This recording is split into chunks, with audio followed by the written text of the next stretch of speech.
శ్రీ గణేశాయ నమః. ఓం శ్రీకృష్ణ పరబ్రహ్మణే నమః. శ్రీమద్భాగవతం చతుర్థస్కందము. సమస్త గురుమండలకి హృదయపూర్వక ధన్యవాదాలు తెలుపుకుంటూ భాగవతం చదువుకుందాము. పృథు చక్రవర్తి గోమాతను చంపటానికి బయలుదేరాడు. అంటే ఆ భూమి మీద సరిగ్గా తిండి అది లేక ఇబ్బందులుగా ఉన్నాయని, నువ్వు ఏమీ ఇవ్వట్లేదేంటి అని భూమాతను చంపటానికి సిద్ధమయ్యాడు. నన్నెందుకు చంపబోనుకున్నావయ్యా? నేను మిక్కిలి దృఢదేహం కలదానిని, సమస్త జీవులను జలములో మునిగిపోకుండా నావలాగా భరించి రక్షిస్తున్నాను.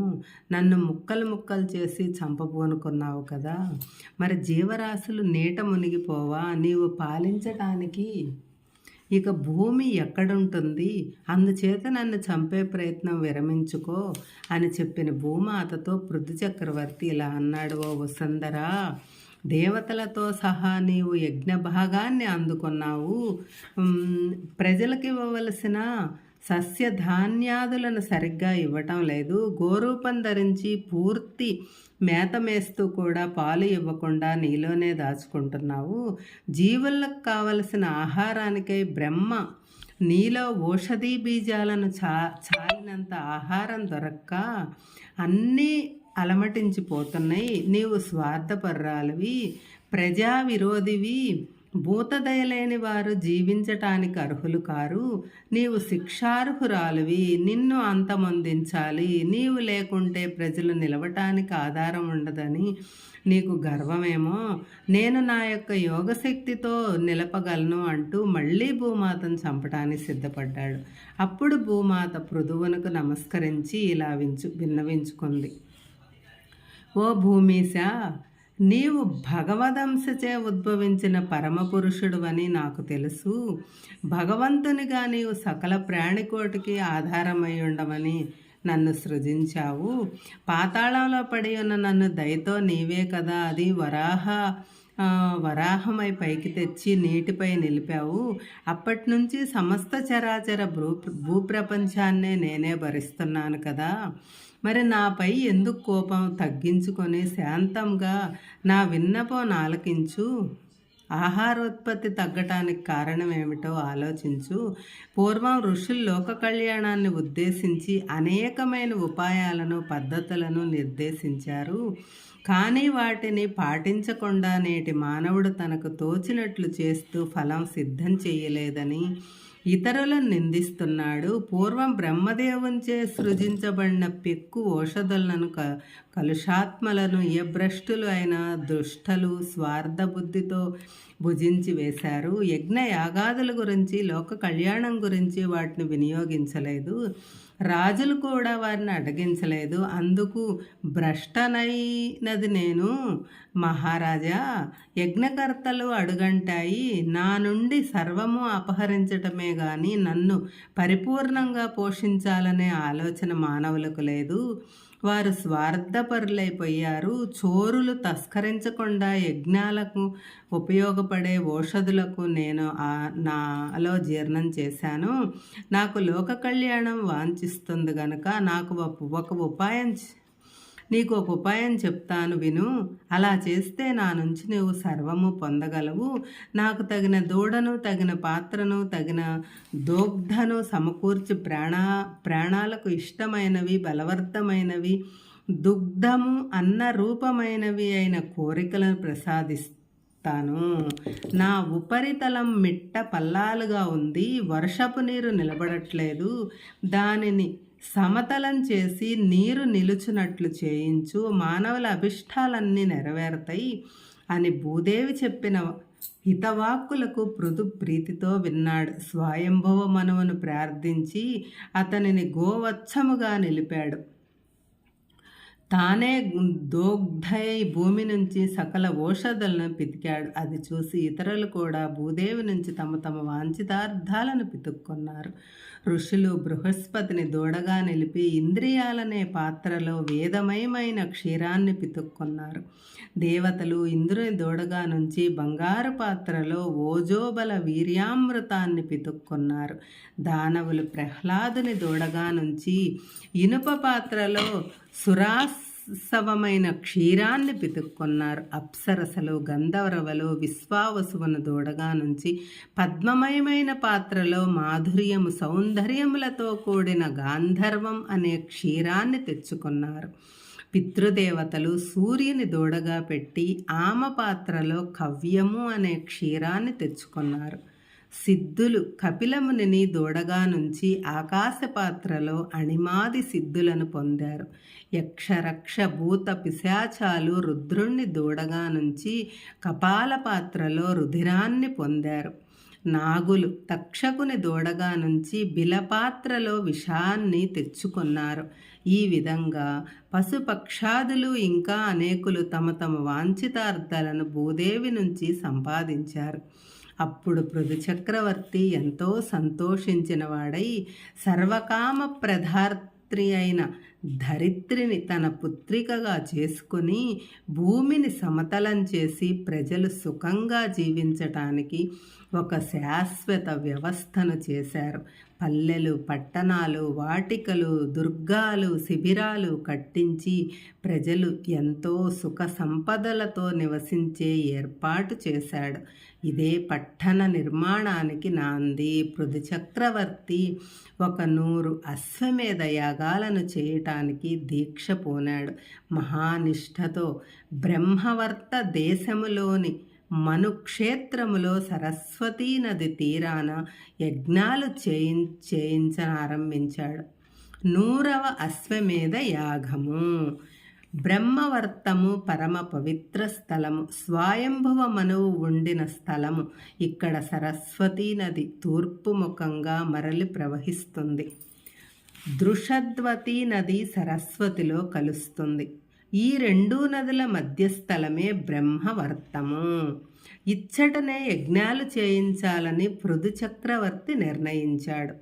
లోకోత్తర శోభతో వైభవోపేతముగా యజ్ఞోత్సవాలు విరాజిల్లుతుండేవి. యజ్ఞపతి అయిన శ్రీహరియే స్వయంగా వచ్చి యజ్ఞఫలాన్ని ప్రసాదించేవాడు. శ్రీహరిని దర్శించటానికి, సేవించటానికి బ్రహ్మాది దేవతలంతా వచ్చేవారు. కపిల, నారద, దత్త, సనక, సనందనాదులు వచ్చేవారు. యజ్ఞాలకు కావలసిన భోజ్యాలను, పర్వతాలను సమర్పించేవి. భూదేవి సకల కామ్యార్థాలను సమకూర్చేది. నదులు, పాలు, పెరుగు, మధుర రసాలు, నెయ్యి మొదలైన వాటిని అర్పించేవి. సముద్రుడు రత్నాలను సమర్పించాడు. ఈ విధంగా శోభాయమానంగా జరుగుతున్న యజ్ఞాలను చూసి ఇంద్రుడు అసూయ చెందాడు. 99 యజ్ఞాలు ముగిసినవి. 100వది ముగిస్తే మానవమాత్రుడైన ఈ పృథువు వల్ల తన పదవికే ముప్పు రాగలదని దేవరాజు భావించి దీనిని ఎలాగైనా భగ్నం చేయాలనుకున్నాడు. 100వ యజ్ఞం ప్రారంభమైంది. ఇంద్రుడు ఒక పాషండుని వేషం ధరించి యజ్ఞ పశువైన అశ్వాన్ని అపహరించుకొని పోయాడు. పాషండు అంటే పాపవర్తనుడు, పుణ్యమూర్తి వలె వేషాన్ని ధరించాడు. వాడు వేష విరోధి, యజ్ఞ విరోధి, మాటలతో మభ్యపెట్టగల నేర్పరి. ఇంద్రుడు ధరించిన ఆ పాషండ వేషము తరువాతి తరాలలోని కపట సన్యాసులందరికీ అనుసరణీకరమైంది. జటాధారి అయి ఉత్తమ యోగి వలె కనిపిస్తూ యజ్ఞాశ్వాన్ని తీసుకొని పోతున్నవాడు ఇంద్రుడే అని గ్రహించిన అత్రి మహర్షి పృథు పుత్రునితో ఆ చోరుని చంపి అశ్వాన్ని తీసుకురమ్మని ఆదేశించాడు. అతడు ఆ చోరుని వెంబడించి యోగి రూపంలోనున్న వానిని చంపటానికి సందేహిస్తుంటే అత్రి మహర్షి ఇలా కేక వేశాడు, రాకుమారా, అతడు సన్యాసి కాదు, యజ్ఞఘాతకుడైన ఇంద్రుడు. అతనిని జయించు అనగా విని అతడు ఇంద్రుని వెంటాడాడు. ఇంద్రుడు భయపడి అశ్వాన్ని విడిచి మాయమయ్యాడు. అశ్వాన్ని విడిపించుకొని తెచ్చిన పృథు పుత్రుని మునులంతా విజితాశ్వుడు అని అన్నారు. ఆ పేరే అతనికి శాశ్వతంగా నిలిచిపోయింది. ఇంద్రుడు తన ప్రయత్నం మానలేదు. యజ్ఞక్షేత్రాన్ని దట్టమైన చీకటితో నింపేశాడు. ఎవరికీ కనిపించకుండా మళ్ళీ అశ్వాన్ని తీసుకొని పోతుంటే మళ్ళీ అత్రి మహర్షి కనిపెట్టి జితాశ్వుని పంపించాడు. ఈసారి ఇంద్రుడు కపాల కట్వాంగాలు ధరించి అతడు రుద్రుడేమో అనే భ్రమను కలిగించటం చేత విజితాశ్వుడు బాణం వెయ్యలేదు. అతడు ఇంద్రుడే సుమ అని అత్రి మహర్షి హెచ్చరించగా బాణం సంధించగానే ఇంద్రుడు భయపడి వేషాన్ని అశ్వాన్ని విడిచి అదృశ్యమయ్యాడు. ఇది విని పృథు చక్రవర్తి ఇంద్రునిపై బాణప్రయోగం చేయటానికి సిద్ధపడుతుంటే ఋత్వికులు వారించి యజ్ఞ దీక్షితుడు యజ్ఞ పశువు పైన తప్ప ఇంకా దేనిపైనను ఆయుధ ప్రయోగం చెయ్యరాదు అని తామే మంత్రాలచే ఇంద్రుని రప్పించి ఆహుతి చెయ్యగలమని చెప్పి సృక్కులు స్రువాలు ధరించి వేల్చటానికి సిద్ధపడుతుంటే బ్రహ్మదేవుడు వచ్చి ఇలా చెప్పాడు. ఇంద్రుడు యజ్ఞుడనే భగవదంశ సంభూతుడు, చంపదగినవాడు కాడు. యజ్ఞంలో ఆరాధింపబడే దేవతలందరూ ఇంద్రుని అంశలే. అందుచేత యజ్ఞము ద్వారా అతనిపై ప్రతీకార చర్య తీసుకొనరాదు అని చెప్పి బ్రహ్మ పృథువుతో ఇలా అన్నాడు. రాజా, నువ్వు ఇంద్రుడు శ్రీహరి అంశతో పుట్టినవారే కనుక మీలో మీకు వైరం తగదు. నీవు మోక్షాన్ని కోరేవాడవు కదా. నీవు ఈ యజ్ఞాల వల్ల మోక్షం సిద్ధించదు. 99 యజ్ఞాలు చేసినా 100 పూర్తి చేసినా నీకు ఒక్కటే. కానీ ఇంద్రునిలో పాషండ ప్రవృత్తి ప్రబలితే ధర్మహాని కలిగితే ప్రమాదం ఉంటుంది కనుక నీవు 100వ యజ్ఞాన్ని విరమించుకోవటం శ్రేయస్కరం. నీవు లోకంలో నశించిన ధర్మాన్ని పునరుద్ధరించటానికి అవతరించావు కదా, ఆ కర్తవ్యాన్ని నిర్వర్తించు అని చెప్పి బ్రహ్మ నిష్క్రమించాడు. పృథు చక్రవర్తి యజ్ఞాన్ని విరమింపజేసి యథావిధిగా అందరినీ భూరి దక్షిణలతో సన్మానించి సాగనంపాడు. యజ్ఞేశ్వరుడైన శ్రీహరి ఇంద్రుని తోడ్కొని వచ్చి పృథువుతో ఇలా అన్నాడు. ఓ రాజచంద్రమా, ఈ ఇంద్రుడు నీవు చేస్తుండే 100వ అశ్వమేధ యాగాన్ని భంగపరచినందుకు నీ యొక్క క్షమను అర్థిస్తూ వచ్చాడు. సత్పురుషుడవైన నీవు అతనిని సహృదయంతో క్షమించు. సంపదలు వచ్చినా ఆపదలు వచ్చినా నా భక్తులు నిర్వికారులై ఉంటారు. నీవు ఇంద్రియాలను జయించి సుఖదుఖాల యందు ఉత్తమ మధ్యమ అధమ పరిస్థితుల యందు సమవర్తనుడవయ్యుంటూ మంత్రుల సహాయంతో ప్రజలను జనరంజకంగా పరిపాలించు. నరాధిప, తపోయాగ యజ్ఞాదులచే నేను సులభంగా లభించను, కానీ సమచిత్తులైన సత్పురుషులకు సులభంగా లభిస్తాను. నీ యందు నేను ప్రసన్నుడైనాను. నీకొక వరమిస్తాను, కోరుకొనుము అని చెప్పగా పృథువు అమితానంద భరితుడయ్యాడు. సిగ్గుతో తల వంచుకొని ఉన్న ఇంద్రుని ప్రేమతో ఆలింగనం చేసుకున్నాడు. పరవశుడై ఆనంద బాష్పాలతో భగవానుని పాదపద్మాలకు అభిషేకించాడు. అతని చేతులు పట్టు నుంచి విష్ణువు తన పాదాలను విడిపించుకొనలేక అలాగే నిల్చుండిపోయాను. పృథువు అది గ్రహించి తల ఎత్తి ఇలా విన్నవించుకున్నాడు. వాసుదేవ, భక్తవరదా, నీ మాయలో నన్ను పడవేస్తున్నావా ప్రభు? నేను నిన్ను ఎలాంటి వరమిమ్మని కోరుకునేది? దేహాభిమానులు కోరుకునే ఐహిక భోగాలే కాదు, నాకు మోక్షం కూడా వద్దు. నీ నిర్మల చరిత్ర గాథలను వినటానికి నాకు ఈ 2 చెవులు చాలవు కనుక నాకు 10,000 చెవుల వినికిడి శక్తిని ప్రసాదించు. ఇదే నా కోరిక. ఆత్మజ్ఞానాన్ని విస్మరించిన అభాగ్యులకు, అజ్ఞానులకు మహాత్ముల వాక్కుల నుంచి వెలువడే నీ మధుర కథాసుధారేణువులు సోకి మళ్ళీ ఆత్మజ్ఞానం కలిగేటట్లు చేయగల వరాన్ని నాకు ప్రసాదించు. దేవదేవ జగన్నాథ, నీ పాదసేవ చేయటంలో లక్ష్మీదేవి నాతో పోటీపడి అడ్డుగా రాకుండా చేయుము. నీ పాదసేవ భాగ్యము కంటే విలువైనది ఇంకేమైనా ఉందా అని చెప్పిన పృథువు యొక్క భక్తి ప్రకటనకు మహావిష్ణువు మిక్కిలి సంతసించిన వాడై ఇలా అన్నాడు, వచ్చా, నా భక్తులు నరకాన్ని, స్వర్గాన్ని, మోక్షాన్ని సమదృష్టితో చూస్తారు. నీవు కోరుకున్నట్టే నీకు అచంచలమైన పరిపూర్ణమైన భక్తి లభిస్తుంది. నీ కర్తవ్యాలను చక్కగా నిర్వర్తించి అన్ని శుభాలను పొందగలవు అని ఆశీర్వదించి శ్రీహరి గరుడారూఢుడై నిష్క్రమించాడు. దేవతలు, ఋషులు ఆశీర్వదిస్తుండగా, జనులు స్తుతిస్తుండగా పృథు చక్రవర్తి యజ్ఞవాటికను వీడి రాజప్రాసాదం చేరుకొన్నాడు. పృథు చక్రవర్తి గంగా, యమునా నదుల మధ్యనున్న విశాల భూమిని సకల భోగభాగ్యాలతో ప్రజారంజకంగా దుష్టధనుడై సుఖముగా పరిపాలిస్తూ ఒక దీర్ఘ సత్రయాగాన్ని సంకల్పించాడు. అనేకులైన బ్రహ్మ ఋషులను, రాజర్షులను, పితృదేవతలను ఆహ్వానించి పూజించాడు. విష్ణుమూర్తి అంశతో సంభవించిన ఆ మహారాజు ఆజానుబాహుడు, స్ఫురద్రూపి, తేజోమయుడు, చల్లని చూపులతో, ఆనందం చిందించే చిరునవ్వుతో, దివ్య పురుషునిలాగా ప్రకాశించే ఆ రాజు సభాసదులనుద్దేశించి ఇలా అన్నాడు, మహాత్ములారా, సభాసదులారా, ధర్మయుతంగా పరిపాలిస్తూ ప్రజలు తమ తమ స్వధర్మ కర్మాచరణ చేసేటట్లు చూడటానికి, ప్రజలు సురక్షితంగా సుఖ సంతోషాలతో అభివృద్ధి చెందేటట్లు చేయటానికి బ్రహ్మదేవుడు రాజులను నియమించాడు.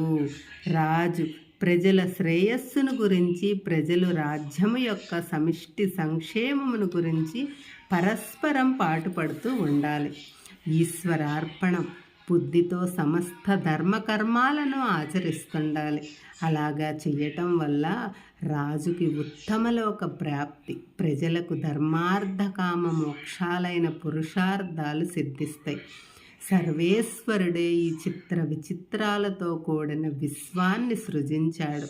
మహానీయులైన మనువు, ధ్రువుడు, ప్రహ్లాదుడు, బలి, ఉత్తానపాదుడు, ప్రియవ్రతుడు మొదలైన పూర్వులు ఆ పరమ పురుషుని ఆరాధించి ఆయన అనుగ్రహాన్ని, సర్వశుభాలను పొంది ఉన్నారు. ఆయన యొక్క దివ్య చరణాలను భక్తితో కొలిచేవారు సమస్త దోషాలు తొలగిపోయి విజ్ఞానము, వైరాగ్యము, భక్తి, శక్తి అన్నీ లభిస్తాయి. నా ప్రజలందరూ విష్ణు భక్తి పరులై సుఖ సంతోషాలతో ఉండాలి. బ్రహ్మవేత్తలైన బ్రాహ్మణులే ప్రత్యక్ష దైవాలు. వారిని సేవిస్తే సర్వేశ్వరుడు కూడా సంతసిస్తాడు.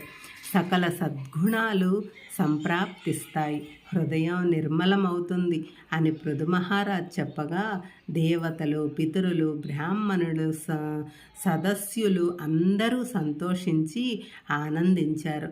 పృథువు చేసిన సత్కర్మల ఫలితంగా పాపాత్ముడు, శాపగ్రస్తుడు అయిన అతని తండ్రి వేణుడు నరకలోకం నుంచి తరించాడు. అందరూ పృథు చక్రవర్తిని ప్రశంసించి నిష్క్రమించారు.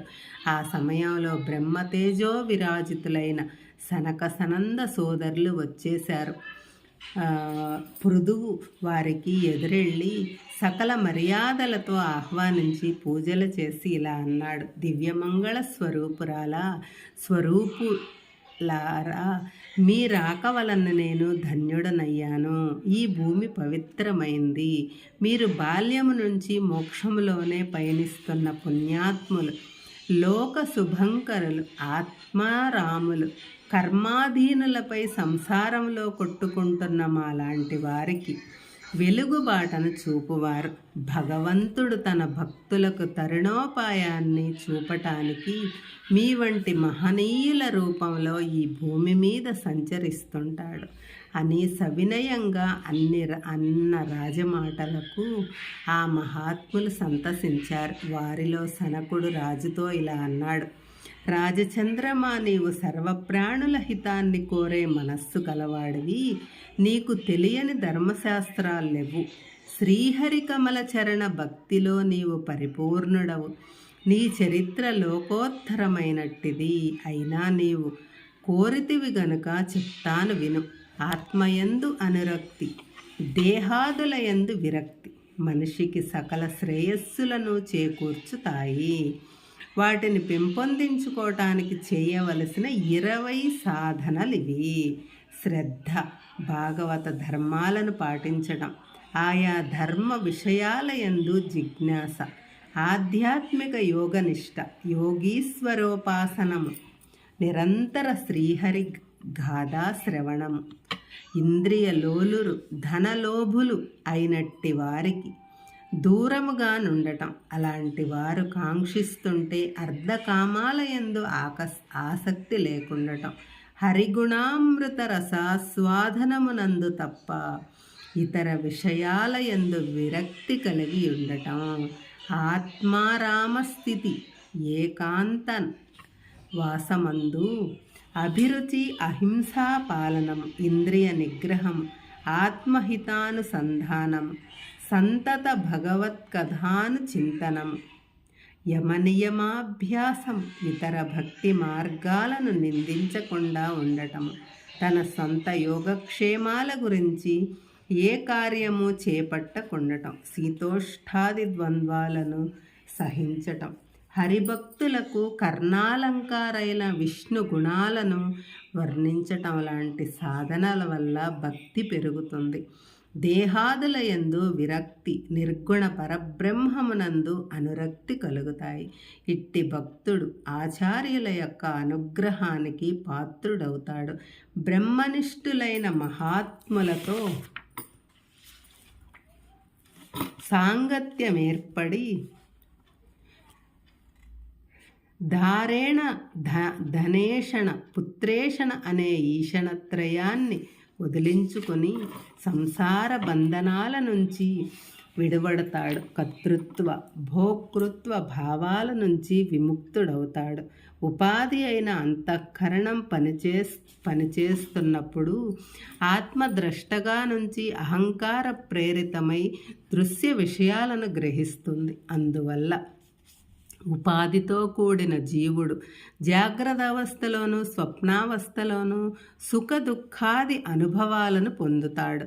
సుషుప్తిలో అంతఃకరణ లయించి ఉండటం చేత ఎలాంటి అనుభవాలు ఉండవు. విషయాసక్తులకు బుద్ధి యొక్క విరాసక్తి క్రమక్రమంగా హరించుకొని పోతుంది. తరువాత స్మృతి నశిస్తుంది. దానితో విజ్ఞానం నశిస్తుంది. దానినే సర్వనాశనం అంటారు. ఆత్మజ్ఞానం మరుగున పడటమే సర్వనాశనం అని చెప్పబడింది. రాజేంద్ర, దేహేంద్రియ ప్రాణమనే బుద్ధి అహంకారాలతో ఆవరించబడి ఉన్న సర్వజీవుల హృదయాంతర్యామి అయి వెలుగుతున్న భగవంతుని తెలుసుకోవాలి. ఈ సమస్త విశ్వము పరమేశ్వరుని యందు ఆయన మాయా ప్రభావంచే లీనాలీన భావంతో ప్రకాశిస్తూ ఉంటుంది. ఆది పురుషుడైన ఆదిదేవుడు భక్తిచే మాత్రమే లభ్యమవుతాడు కనుక ఓ మహారాజా, ఆయన యొక్క చరణ పద్మాలను భక్తితో సేవించు అని చెప్పిన బ్రహ్మ విదుడు బ్రహ్మ మానసపుత్రుడు అయిన సనత్కుమారునకు పృథు చక్రవర్తి ప్రణామాలు చేసి ఆశీర్వాదాలు పొందాడు. పృథు చక్రవర్తి ఆత్మ నిష్ఠుడై బ్రహ్మార్పణ బుద్ధితో సత్కర్మలను ధర్మాలను నిర్వహించేవాడు. సమస్త రాజ్య కార్యకలాపాల్లోనూ సంగము లేనివాడై అహంకార రహితుడై ప్రవర్తించేవాడు. భార్య అయిన అర్చి మహాదేవి యందు 5 పుత్రులను పొందాడు. అతడు అగ్ని వలె తేజస్వి, ఇంద్రుని వలె అయోజుడు, భూమి వలె సహనశీలుడు, సముద్రము వలె గంభీరుడు, మేరువు వలె ధీరుడు, యముని వలె శాసించేవాడు, కుబేరుని వలె ధనవంతుడు, మన్మధుని వలె సుందరుడు, వాయువుని వలె బలవంతుడు, శ్రీహరి వలె జితేంద్రియుడు, భక్తుడు, లజ్జాశీలుడు, వినమ్రుడు, సచ్చీలుడు, పరోపకార పరాయణుడు, సకల సద్గుణాలు తనవిగా చేసుకున్నవాడు. అతని గుణగణాలను కవులు గాయకులు పలు విధాలుగా దేశ దేశాలలో మారుమోగేటట్లు గానం చేసేవారు. పృథు చక్రవర్తి ప్రజలను బిడ్డల కంటే ఎక్కువగా వాత్సల్యంతో పాలించేవాడు. ధర్మాన్ని స్థాపించి పోషించేవాడు. దైవ నిర్దేశిత వేద ప్రోక్త స్వధర్మాలను చక్కగా ఆచరించేవాడు.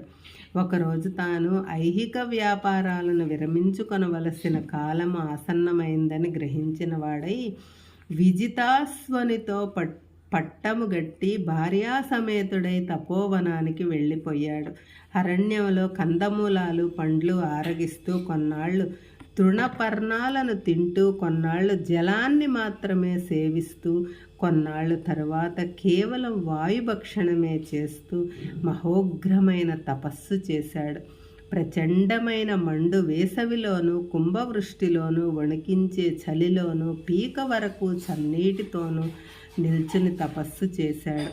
కటిక నేల మీద నిద్రిస్తూ, కఠోర నియమాలతో మౌనంగా ఉంటూ, ఇంద్రియాలను జయించి ఈశ్వరార్పణ బుద్ధితో ఘోరమైన తపమాచరించాడు.